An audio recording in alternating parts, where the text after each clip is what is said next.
Good morning, friends. I was cleaning out some old boxes last weekend. You know how that goes.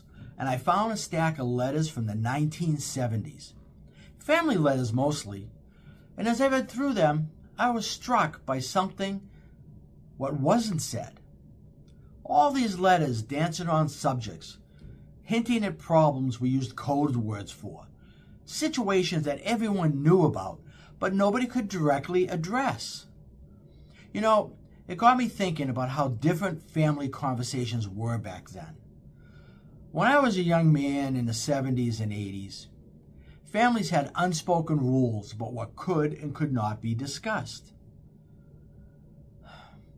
We knew Uncle Jim had a drinking problem, but we called it Jim's trouble, or said he was going through a tough patch.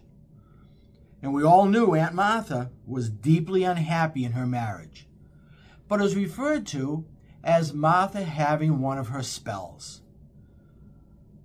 You know, mental health, we didn't even have language for it. If someone was struggling with what we now know was depression or anxiety, they were just having a hard time and were not themselves.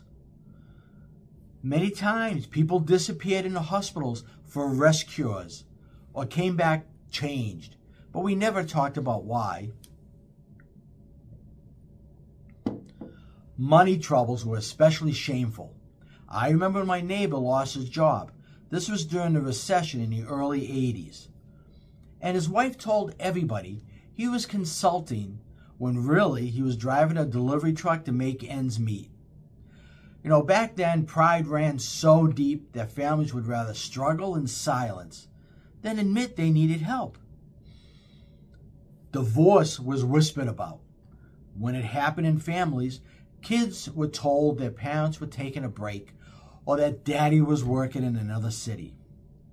Even when everyone knew what was really happening, we maintained these elaborate stories. You know what the real cost was? Connection. Real connection. Families lived under the same roof but kept their deepest struggles locked away from each other. You know, think about how many Sunday dinners did we all sit through where everyone was performing fine when nobody was really fine? How many chances did we miss to help each other because we couldn't name what was wrong? Now, families talk about therapy like they talk about the weather. Kids grow up knowing it's okay to say, I'm struggling, or I need help. There's vocabulary for things that used to be nameless. Look, don't get me wrong. There's something to be said about privacy for not airing every piece of dirty laundry.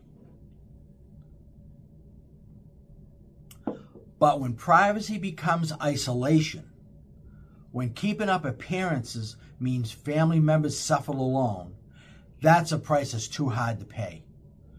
Some of us are still learning to have these connections, still fighting the instinct to say fine when someone asks how we're doing, even when we're not fine at all.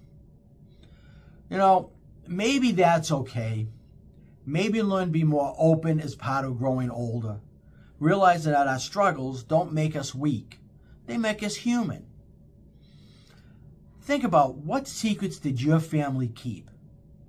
Did you wish you could have talked about them? Sometimes just naming these things helps us heal from them. Next week, let's talk about something we definitely could express back then. The art of the handwritten letter and what we lost. Bring your memories of the letters that mattered most. Until then, maybe have one of these conversations you've been avoiding. It just might be time. Folks, thank you for joining me on Coffee with the Seniors. This was a tough one. Time for another cup of coffee.